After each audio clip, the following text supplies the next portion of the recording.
Hello, everyone. My name is Joe Torrey. I'm an investment counselor here at Real Wealth Network, and welcome to today's webinar. Today, we're going to be talking about Houston, Texas, and Albuquerque, New Mexico.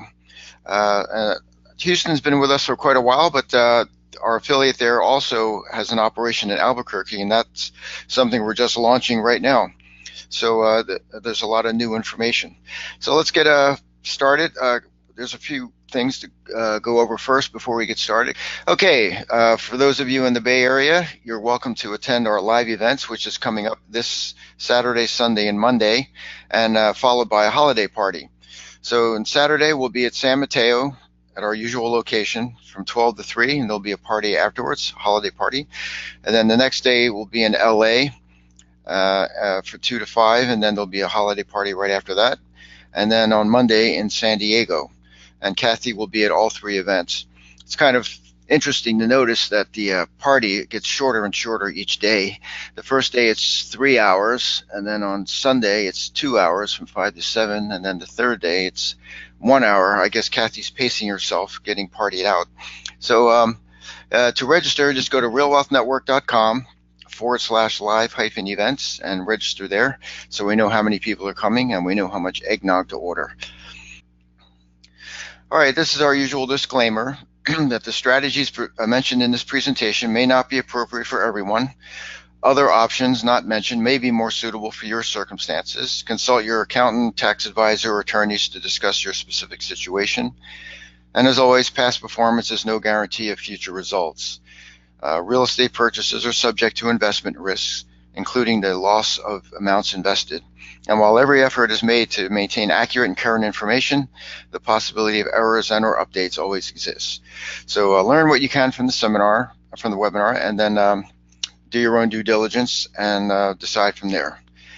About me, I'm one of the investment counselors here at Real Wealth Network. I'm based in the Bay Area, San Jose area. I've been investing since 2004. I own a couple of houses in Dallas, Huntsville, and Tampa, and a few syndications.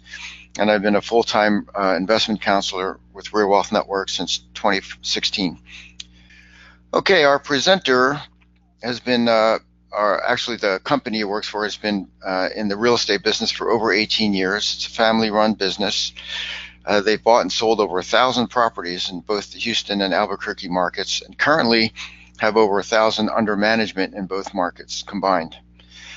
Personally, they own 40 rental properties and commercial buildings in Houston and Albuquerque in their personal portfolios. So they have a lot of deep experience in both markets, and our affiliate for those markets is going to take it away from here. Before we get started, a few more things. There's a question box at the upper right-hand corner. If you look at the upper right-hand corner of your screen, you should see an orange rectangle with an arrow. If you have questions during the presentation, you just click on that, type in your question, and we'll get to as many as possible at the end of the seminar. In some cases, I may interrupt if it's something that we're just talking about at the moment, if it's something that people are asking about. But for the most part, we'll get to them at the end of the webinar. All right, so I'll turn it over to our affiliate at this point. Thanks, Joe. Thanks so much. Yeah, we're going to talk a little bit about Houston first, and there's certainly a lot to talk about. Fourth largest city in the country. It's one of the nation's strongest economies, and it's growing. It's growing at an amazing rate. Has been now for over a decade. There's 3.1 million jobs in the greater Houston area, and the GDP is almost $500 billion in the greater Houston area alone. The job growth over the last decade has led to just an incredible population growth and diversity. The Houston region, which is the Harris County and the 9 counties that are surrounding it, have created over 455,000 jobs in the last decade. They reached a record level of employment at the end of last year, over 3.1 million jobs. That's more than 35 states, which I couldn't believe, but I Googled it. It's absolutely correct. And we just got some great news with a report that ended in October that we're leading again in job growth. So there's really no signs of it slowing down. You can go back and look to 2010 here, and you can see that the population is gaining. I think I saw something about a year ago that said Harris County was the fastest growing county in the United States in, I think it was 8 out of the last 10 years. We're getting some competition from Arizona, but it's really amazing, and you do see a tremendous diversity as a result of that as well. Part of the reason for this, a major reason for this, is how affordable you're going to find the Houston area to be. Again, when you consider that it's the fourth largest metroplex in the country, the price and the cost of living and the cost of entry, or the price of entry here, is amazingly low. And that's one of the things that makes it so attractive to investors, is it's so affordable. You can see here they compared the market to other real wealth markets and the United States in general. And again, our cost of entry and the cost of ownership here, I think, are probably some of the most attractive things. I like to say you've also got something that I call critical mass, and that you find in a market like Houston that you don't always find in a lot of the other markets. I think one of the most amazing things is that you will find both cash flow, and we're going to talk a little bit about cash flow, and appreciation. And those are rare markets indeed, when you can get both appreciation and cash flow. But you can see here that our cash flow is ahead of both the United States and the real wealth averages. So it's a wonderful thing. It's a great thing for investors, and it has been now for quite a long time. I've lived in this market for almost 30 years, and it's really been the last 25 that we've seen this kind of growth. And a lot of it has to do with some of the taxation policies and business-friendly policies that the area has adopted. I think that leads to the stability and why this has become such a great investment market.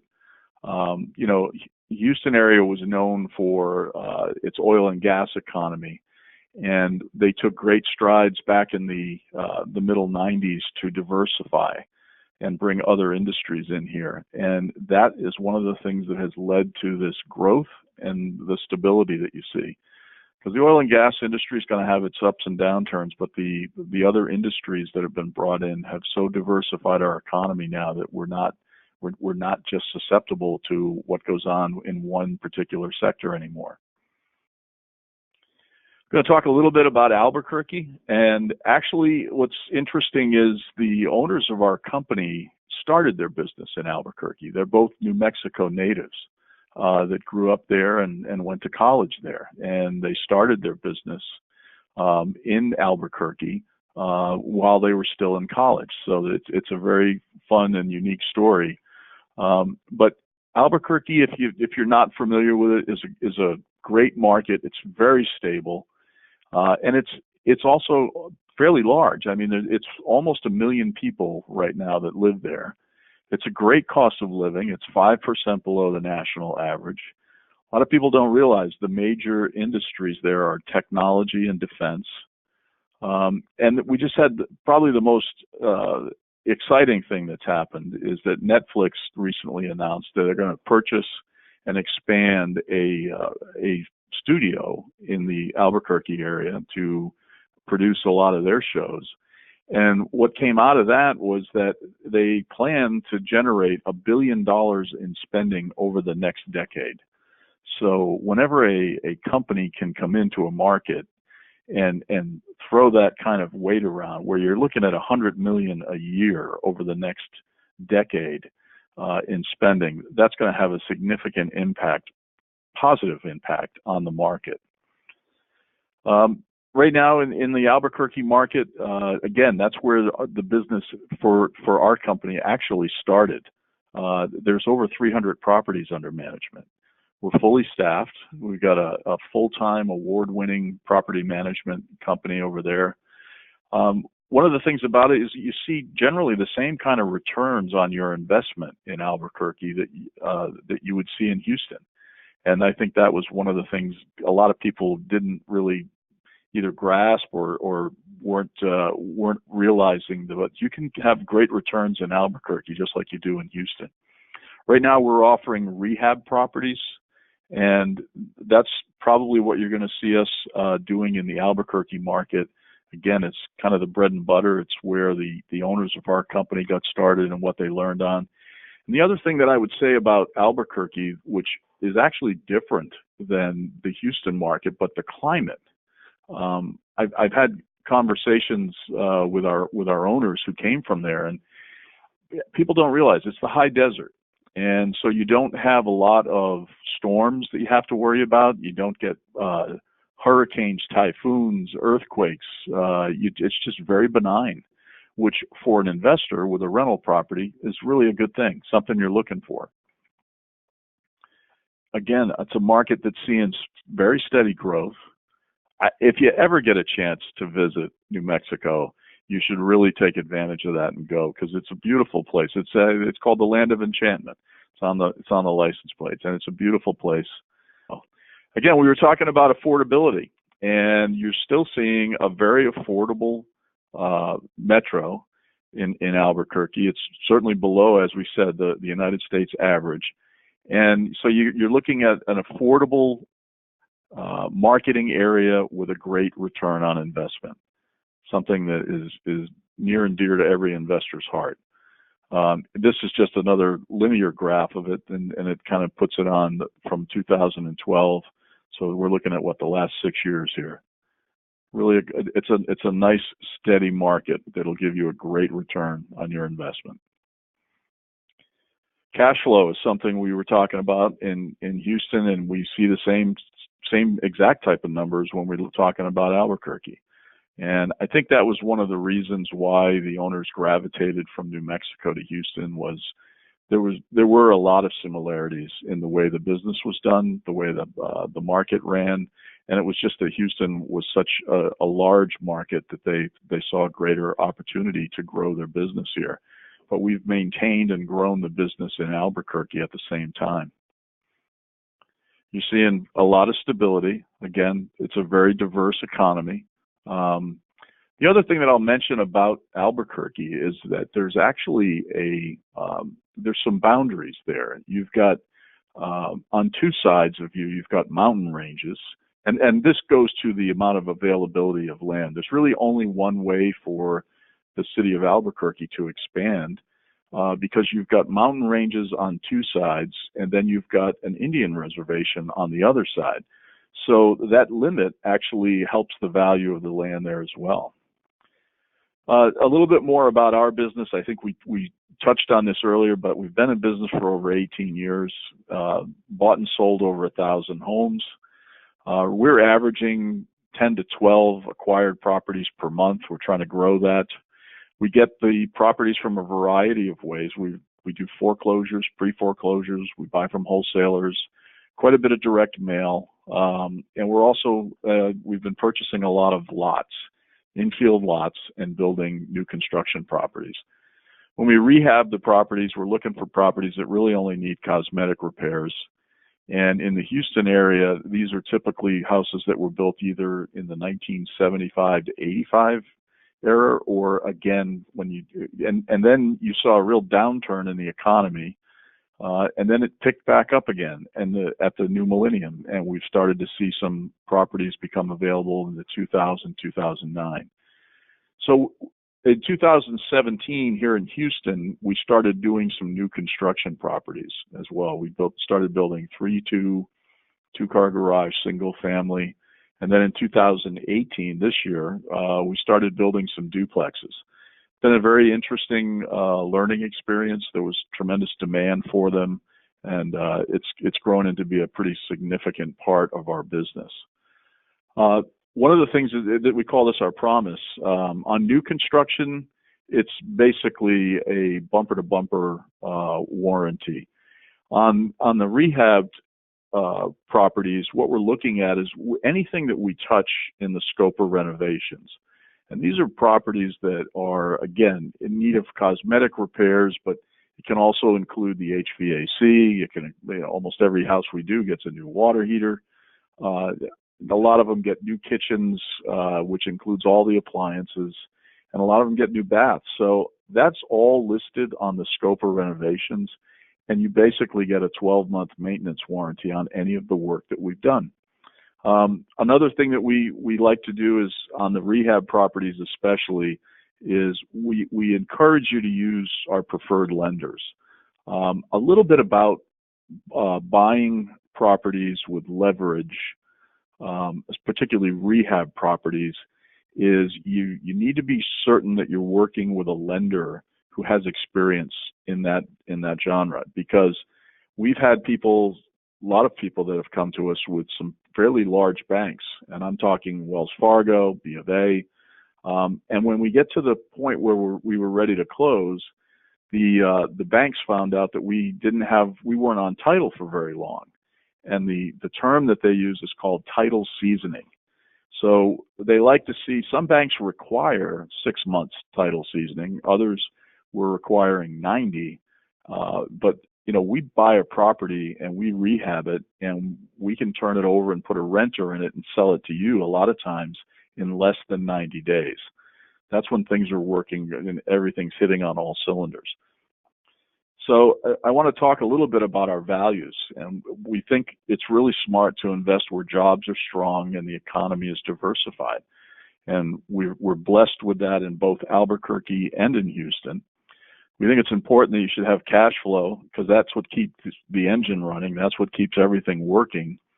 And we pride ourselves because it's about customer service, and it certainly is about customer service when you're purchasing a property, and we realize we've got a lot of people that, they're not experienced or greatly experienced in this industry. But what's more important even is after you purchase the property, and with your property management experience, it's really going to require to have a good experience with that. You've got to have great customer service. Because we see that the number one reason why people get out of real estate, and I can say this is exactly speaking from the heart, is that you have poor property management.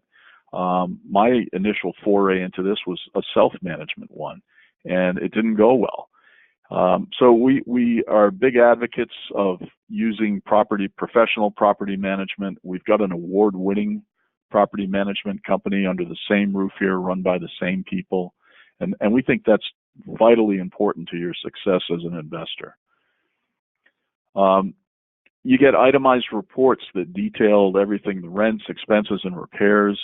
I think just as importantly, and I think if you'll talk to any really good property management company, there's two people that are important to take care of. It's the owner of the property, but it's also the tenants.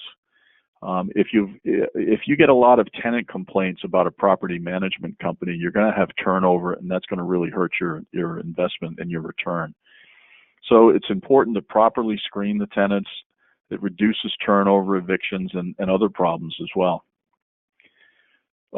It's very important to handle maintenance. For most of the people a lot of the people we deal with, they don't live in the market, and there's a high level of trust when they hand over a very expensive investment to us to manage for them. So keeping it properly maintained is very important. Another great thing is you're basically turning over our property management company to find you qualified renters and then to run it. And believe it or not, that's one of the things. There's tremendous amount of laws about who you can put in a property and how you can treat them. We have to keep ourselves well versed in that, and it's probably the most common thing that you'll see is property management companies shield you from getting sued, and the good ones don't get sued very much themselves.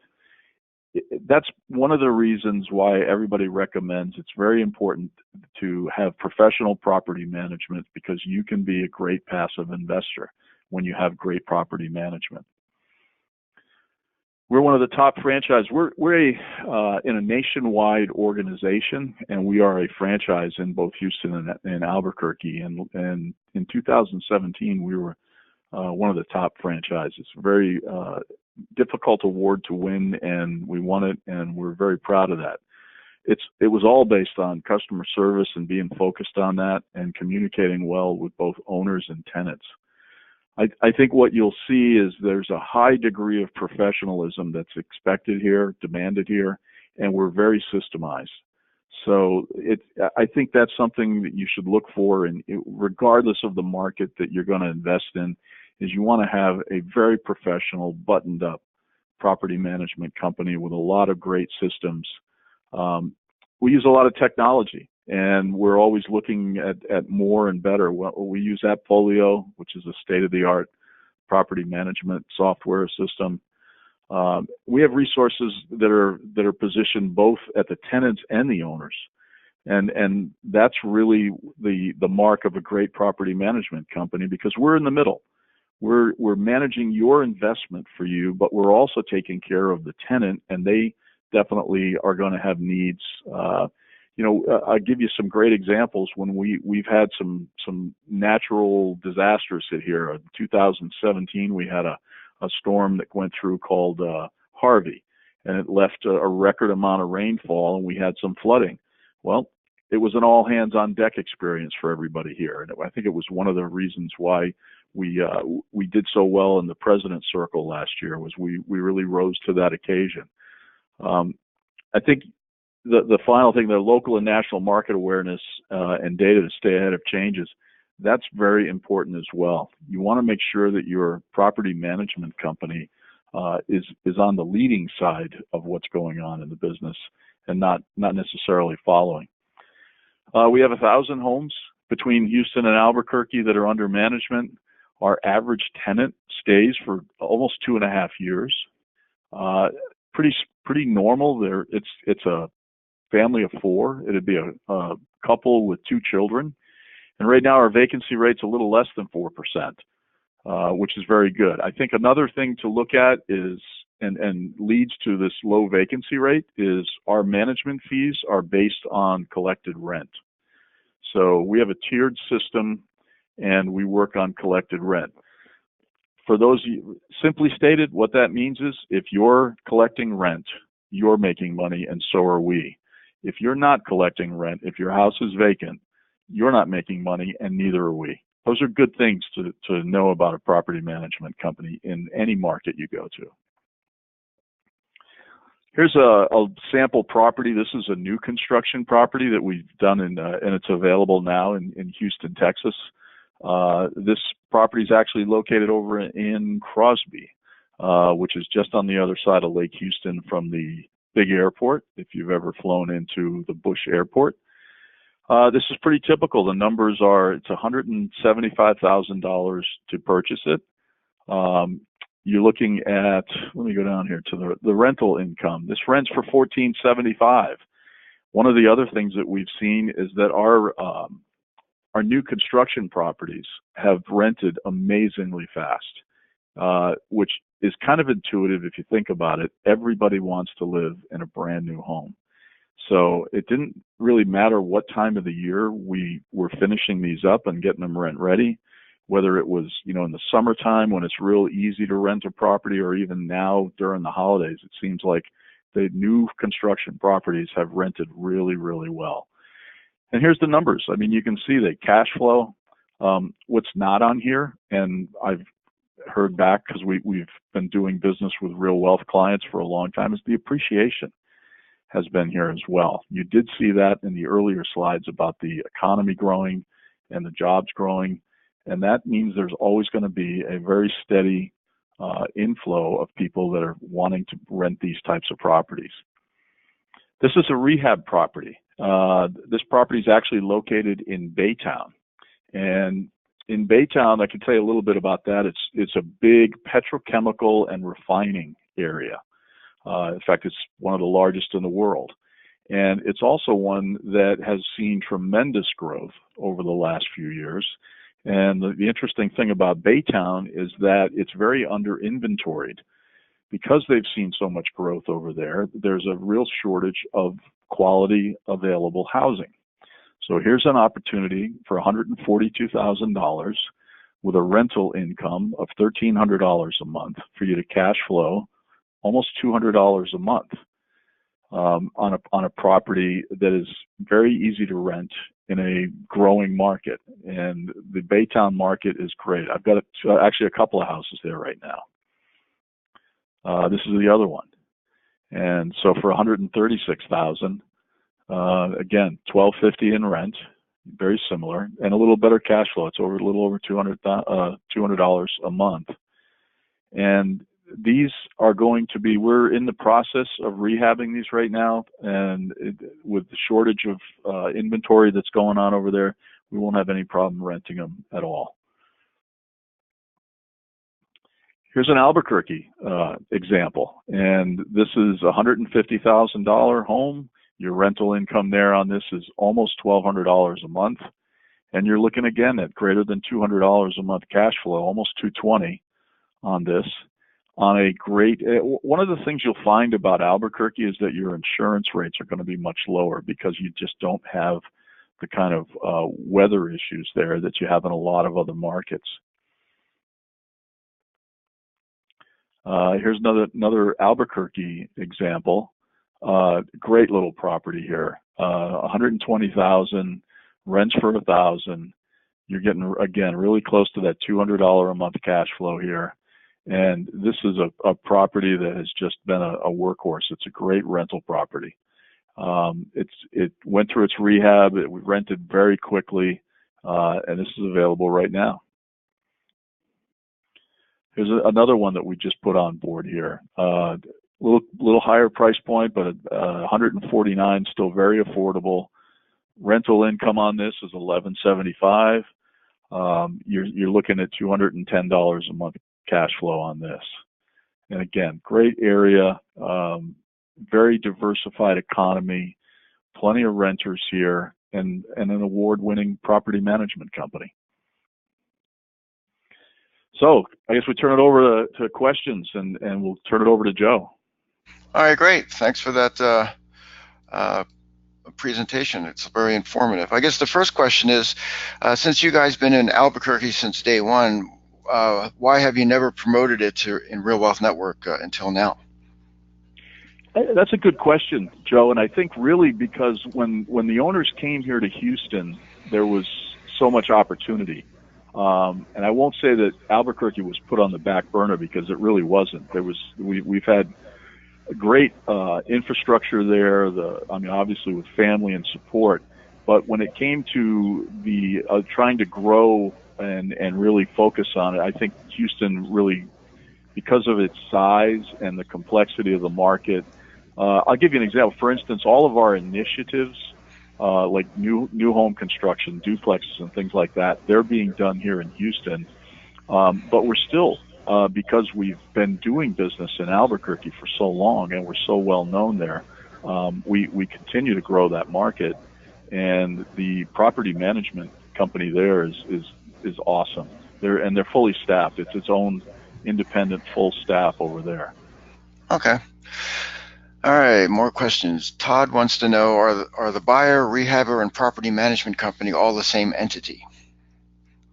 Yes, absolutely. It's the same family that owns both. They're both run out of the same buildings. We're all here. There's a few employees that do both the turnkey business and the property. I'm one of them. I handle sales for both. But for the most part, most of our resources are positioned, as you would probably imagine, against the property management, because that's really the more important part of our business.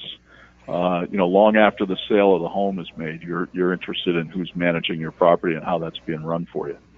Okay. But you must have different entities, one in Texas and one in New Mexico. Is that right? Well, it's the same. It's the same, different employees. Yeah, I mean, we have our own staff out there, but they're all run by the same company. Okay. Great. Okay. Mary Beth wants to know, how are the landlord-tenant laws in both states compared to California? That's easy. Well, that's a great question, and I have to admit that I have not operated any rental properties in California. So I only can go on some anecdotal things that I've heard, but I do know that Texas is what's called a non-judicial state. So Texas is very friendly to investors because if somebody stops paying rent, we can generally evict them quickly. We're talking, 30 days. Usually, it's not uncommon for us to remove non-paying tenants in about 30 days, maybe a little bit more than that. New Mexico is a judicial state, but from what I understand, it still pales in comparison to California. So while it's a little more difficult, but it's still very. I think that's when you're looking at our expertise, our local knowledge, and the fact that the owners were born and raised and cut their teeth there, so their experience really helps with the as far as any issues or problems managing properties over there. Texas it's very well known. It's a very investor-friendly state. The laws here favor the owner, not the renter. It's still pretty good, and I would say in the Albuquerque market as well. Okay. Mary would like to know what's the property taxes like. Texas is known for high property taxes. What are they like in Albuquerque? Well, they're not going to be as high as they are here. They're probably going to be about 75% of what they are here. What we see in Texas, what I see here is about 2.5 to 2.5 to 3.2% is what we see here. And it's one of those things where, in fact, I wrote about this several months ago. But when you start to consider the overall economy and the number of people that are coming into the market, and in Texas, for example, one of the big attractions is there's no state income tax. So you saw in both cases that the rent growth is there, very steady rent growth. So that basically takes care of the property taxes. Okay. Let's see. You touched on this. Amarin has a question about the price difference between rehab houses versus new construction in Houston. Excellent. Yeah. So the new construction's a little more expensive. I can tell you that when our rehab price point here in Houston is, I would say from say 120 to maybe 150. The new construction properties were a little higher than that, probably 160 to 180. But I think the other thing we're working on is an initiative to bring a little lower price point new construction. I think you're going to see it in 2019. It's going to be a little bit smaller house, but it's going to, and it won't have a garage, but it's going to offer a price point at about 150 with a great rent and rent to value ratio. So we're still working that out. We're going to offer a few, and I think that's something that we can definitely show people and talk about maybe this weekend when we're out at the live events. Okay. Follow-up question is, where are the new constructions located? Are they on the north end of the city or towards the south end, or where? Like I-10 is the east-west freeway that cuts Houston in half, or are they in relation Correct. to I-10, for example? Well, we've got a lot that are being built on the east side. We're building a lot of new construction properties on the east side of Houston. It gives you great mobility and location to a variety of areas. For instance, we built some duplexes this year that were 30 minutes drive to downtown to the where the Astros play, and in 20 minutes you could be at the airport. And you could also be over to the petrochemical and refining plants in about 30-minute drive. So the location was prime, and it's an area that you're seeing a lot of growth in. We weren't the only people doing new construction there. Okay. But for the ones that you're building in the east, are they north of I-10 or south of I-10? I'm guessing the question is really about hurricanes. The closer you are to the Gulf, the more hurricane issues you have. Oh, good point. Good point. So yeah, we're north of I-10. We tend to operate more north of I-10. There are a few exceptions to that, and every once in a while we've had an opportunity. One of the things about Houston that a lot of people don't realize, we have the largest medical center in the world here in Houston, Texas. There's the Houston Medical Center has 7 teaching hospitals, the MD Anderson Cancer Center, and it's on the south side of Houston. So whenever we get an opportunity to purchase or build in that area, we've been taking advantage of that as well. So that's probably the most common exception. Other than that, we really like to be on the north side of I-10 for just the reason you mentioned. Okay, great. Can you tell us what your property management fees are? The performers had 8%, but in general, what are the other fees, like to place a tenant or to get a new tenant, that sort of thing? Sure. To do a lease up or to place a tenant, it's 75% of 1 month's rent. And that is the entire process of marketing your property, taking applicants, vetting the applicants, and signing a 1-year lease. And it's all inclusive. There's no other fee for that. Our management fee, our standard full service property management fee is 7.9%. We have another option with that. We call it the premium. And for premium, which is 9.9%, we offer, I think, 2 very significant things for any investor. One is eviction protection. It means we'll pay for an eviction. You won't have to if the renter stops paying rent for any reason. And the other thing is a tenant placement guarantee. So the tenant that we are going to put in your property for 12 months on a lease, if they leave for any reason, we'll go ahead and put another tenant in there. We'll go through the whole process with you again, and there will be no additional lease-up fee. So that's included in the 9.9%, and it's over and above what we do for the standard 7.9%. It's really why it's our best seller. Okay. Inventory, how many properties do you have per month, roughly, in each market? You know, it varies. Like I put up earlier, we're doing about 10 to 12. This year was such an amazing year after, what we had hit us in 2017. They come in bunches sometimes, Joe. They're kind of like grapes, but we're averaging 10 to 12 a month. I think we were very focused in getting our new initiatives to work here in Houston, and I think that probably took some of the focus away from Albuquerque, and you're going to see that come back. So I think you're going to see a steady flow of more steady flow of Albuquerque properties as well, because there's opportunity there. Okay, so about 10 to 12 a month, probably heavily weighted towards Houston, but it's going to even out. Okay. Yep. All right.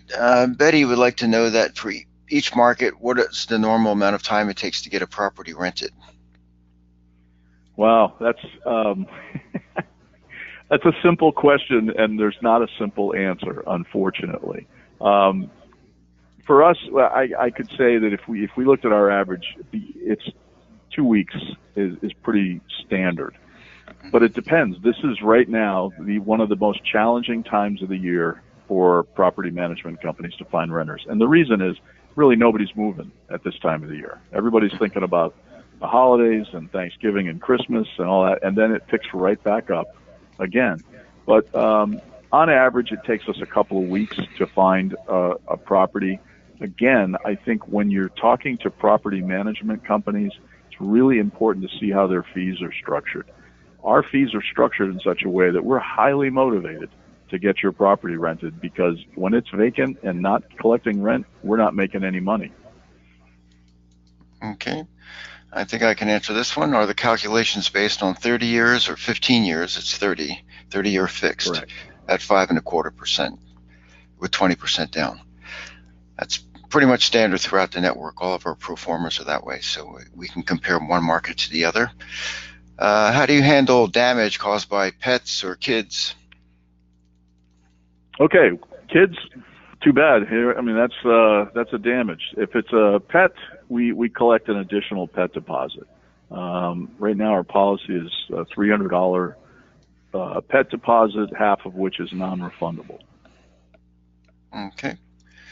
So Keith would like to know how would you describe the neighborhoods you invest in for each market, for each state? That's a great question. Yeah, I like that. I talk in terms, and it's one of the things I like to do when people come out. and visit us is I call it calibrating. And we'll drive through a neighborhood and I'll ask the people, how would you classify this neighborhood? Is it an A, a B, or a C? And the short answer to your question, I'll go through it right now, is we work in B neighborhoods, pretty much only B neighborhoods. The C neighborhoods, you can make a lot of money in, but they're a property management challenge. You've got all kinds of issues there that just are property management headaches. So we don't typically work in those, not in the turnkey environment. We have some of those that we've picked up on the property management side. So again, we're not trying to make more work for ourselves. The A properties, a lot of people, new investors, very common thing, they say, I want to work in an A neighborhood. Well, we can do that, and you can spend a lot of money and buy a really nice home in a nice neighborhood, but we're not going to be able to get the same rent-to-value ratios in those neighborhoods that we can get in the B neighborhoods that we operate in. I had a gentleman from California who had $300,000 to invest, and he was looking in beautiful area of the Woodlands, which is north of Houston. It's a great area. He wanted to buy a $300,000 home there, and I just told him I can actually get you a better rent-to-value ratio if you buy two $150,000 homes in Spring, not far from there. I can get pretty close to $1,500 a month for each one of those, but I can't get close to $3,000 if you buy a $300,000 home in the Woodlands. So I probably spent too much time on that, but we like to work in B neighborhoods, and we work almost exclusively in B neighborhoods. Yeah, that's true of the network in general. A neighborhoods are great, but they tend to be too expensive and won't cash flow. C neighborhoods cash flow on paper, but in reality, with all the maintenance and the turnover, they tend not to do as well. B is really the sweet spot. What about your brand new constructions, though? Are those A neighborhoods? No, they're in B neighborhoods. And I think the important thing to, we've had the benefit of being able to talk to some of the other affiliates, and new construction's being handled in different ways in different parts of the country. The way that we're doing it here is we're utilizing what's called infield lots. And we're going into existing development areas, and there's always there's a handful of lots that the developer didn't have time or the energy or whatever. They got out of the neighborhood before they sold all the lots. So we go in after that, we negotiate and buy the lots, and so we're in these existing neighborhoods that we're very familiar with, that we've done a lot of rehabs in, and we're building new construction properties. And I think that's, again, one of the reasons why our houses rent so fast is the people are so, we've got a beautiful brand new home in a great neighborhood that everybody's familiar with, and some of it's word of mouth that just travels so fast. Okay. I think I can answer this one. Matt wants to know if there's a website where he can see all the properties. Yes, just contact your investment counselor, and they'll put you in touch. Let's see. What other questions? Do you ever get 2 to 4 units? You have them in Houston. Do you have them in Albuquerque also? We don't, and I don't see them on the radar in the next 12 months or so. Maybe down the road, but for now we're really, well, I'll put it this way, most of our initiatives, like new construction, like multifamily, Houston is the test bed for that, not Albuquerque. Albuquerque is a very good rehab market. Again, the owners started there. That's where they learned the business, and they know that market like the back of their hand. So, I would say they spend a significant amount of time out there, and that hasn't changed. They still have family out there. So, but you're going to see our initiatives and multifamily, things like that, are going to be here in Houston. Okay. Couple questions about warranties on the renovation work. How does that work? Mm-hmm. So that's what we were talking about a little bit earlier, and that is on renovated homes. It's your warranty is based on the scope of renovations, which is very thorough, and it has a 1-year warranty, which works just like a home warranty does. if you had an American Home Shield, is a pretty well-known brand in that space, where you'll pay a deductible, which is like a $75 to go out on a call, and then the rest to get it fixed is on us. So, for instance, tenant can't turn on the hot water. There's no hot water. We're going to send somebody out to take a look at that and troubleshoot it. And if a new hot water heater was on the scope of renovations, and it almost always is on all of our rehabs, we're going to fix the rest of it, up to and including replacing the hot water heater and putting a new one in. Okay. Do homes in either market typically have basements or garages? They have garages. Negative. They have garages, no basements. No basements, okay. Everything's built on a slab. Same with Albuquerque, I believe. It's not, yeah, there's very few there that have anything other than slabs. Okay. For either market, do you use carpet in the bedrooms, or can you get away with luxury vinyl tile? That's a great question. We have found that tenants tend to like carpet in the bedrooms more. We started using last year in 2017. We started doing vinyl planking, and we've actually had some people when they've gone back to do make-readies or renovations on existing properties, they liked it so much they did it in the whole house. So I don't know how to answer that question, to be honest with you. I know that when we do the renovations, we typically put carpets in the bedrooms, but we've also had several owners that have gone the vinyl planking route, and it seems to be working just great.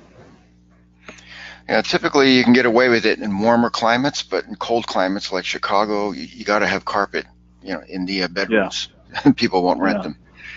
Okay. Omar asks about, are you in any flood zones, or ever have any properties that have flooded? Yeah, that's a great question. We have stayed away from flood zones, and it's very easy to tell, by the way. I mean, you can look at, there's several flood zone maps that are online that you can always go look. We had a natural disaster come through here last year, and there were several areas that flooded, and I won't say that it was unexpected, but there were so many opportunities that were created by that, and there were a lot of investors that came in and started buying flood damaged properties. So we picked up some low-hanging fruit, and yes, we've offered some this year in the turnkey. And if you note and look at our performers, you will see the flood insurance premium is on there. So what we thought was really important was why do a turnkey if it needs flood insurance? If it's in a flood zone, you need to put that on the performer. You need to list it on there.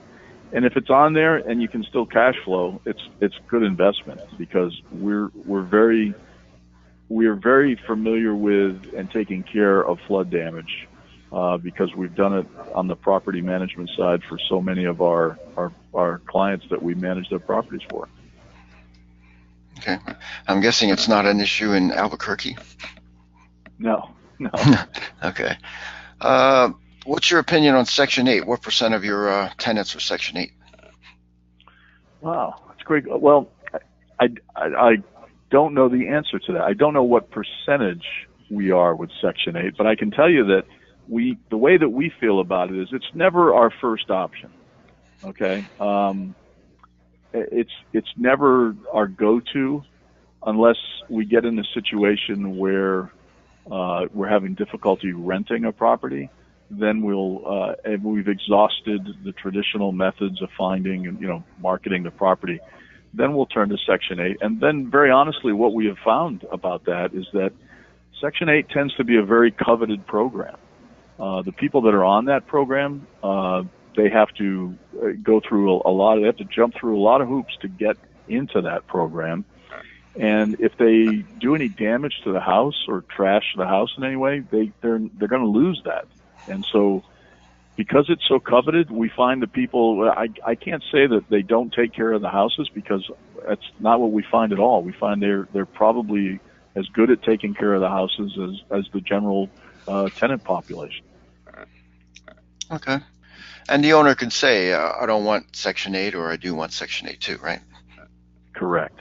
Okay. So it's totally up to them. All right. Sunil, you talked about the appreciation in Houston. Sunil would like to know how that compares with the appreciation in Albuquerque. Does Albuquerque appreciate? It is. I'd say the Houston appreciation is probably a little bit stronger. Okay. We've seen, and again, we're just seeing the economic news that is coming out of here. The job growth here has been phenomenal. We led the nation in a report that came out for the end of October. Okay. Well, that's a good segue into John's question. What are the average salaries in the areas you service? That's a great question. I don't know the answer to what the average salary is. I can tell you that we're looking at blue collar workers that are typically our renters. This is a part of the country where you can live very affordably on a blue collar income, particularly if there's two blue collar incomes, and we see a lot of that in the tenants for the properties that we rent to. But I can't tell you what the average salary is. I just don't know. Okay, but blue collar. Matt has a question about how the maintenance and repair process works, like who decides what has to be repaired and how much it costs and all that. Great question. Yeah. So what we have is a maintenance reserve of $350, and you're basically making us your go-to for that, especially if you don't live in the market or you don't have access to the type of contractors that we do. But we are going to go out and fix something that breaks on your property or wears out or needs to be fixed. And if it's under $350, we're going to send our people out and do it. You're going to see a work order for the property on your online portal, so you'll know that something's up and something's going on. And I think a great example would be the water heater. So if you owned a property and we were managing it for you, and the pilot light went out, for whatever reason, we would send one of our guys out, they'd light the pilot again, and everything would be cool, and you'd get charged for a service call. If one of our guys goes out and finds out that your water heater's shot, that it's leaking and it can't be fixed, and you need a new one, that's when we're going to call you or email you, get a hold of you, and say, hey, we can fix your water heater, you need a new one, and here's how much we can do it for. Do you want us to do it, or do you have somebody you'd rather have do it? And we give you the choice. Okay. I think I can answer Tim's question here. It says, did you say that the management fee is waived while vacant? The management fee is 8% of collected rents. So if collected rents are 0, then 8% of 0 is 0. So yes, there would be no management fee. Is that correct? That is correct. Okay. What is the name of your firm and your contact information? For that, you have to go to your investment counselor, and they'll put you in touch with the affiliate there. Joe will be happy to give you that. Yes. Nisarg likes to know, do you ever have any issues with appraisals? So does the appraisal ever come in lower? It has, yeah. It's rare. I mean, it's very rare. I'd say we get 2 or 3 a year out of, when we're doing 10 to 12 a month. So that'll give you an idea of how frequent it is. But, appraisals are, it's not a given. And what we have done, in fact, it's a very important part of every contract that we send out. If we send out a property, a contract to you, and you go into contract with us, if that property doesn't appraise, you can terminate the contract and you can walk away and get your earnest money back. That's even rarer that people do that.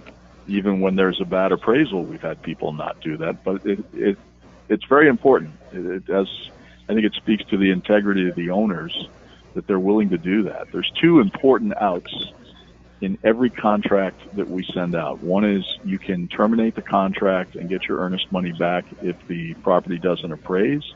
And the second one is if you get the final inspection of the property along with a set of pictures, you can at that point say, you know what, I've changed my mind and I'm not going to buy this property. And that's fine with us. Okay. Matt would like to know, how much do you recommend budgeting for maintenance and vacancy? I'd have to say I heard probably the best presentation on that, and this going back a couple of years, with Kathy Fetke actually said that she thought it was somewhere around 5% for vacancy and 5% for maintenance. And we have seen, what I like to say, if you do that, you're going to be very pleasantly surprised when either one of those problems comes up and presents themselves to you, as opposed to being unpleasantly surprised. So if you budget 5% for maintenance and 5%, and when I say maintenance, I mean CapEx as well. So 5% for maintenance and CapEx and 5% for vacancy. If you do that, I think you're gonna be way ahead of the game. Okay. And that's 5% of rents is what you're referring to there. Yes, correct. Okay. Oh, here's Michael's got an opportunity. He has 2 lots in Albuquerque.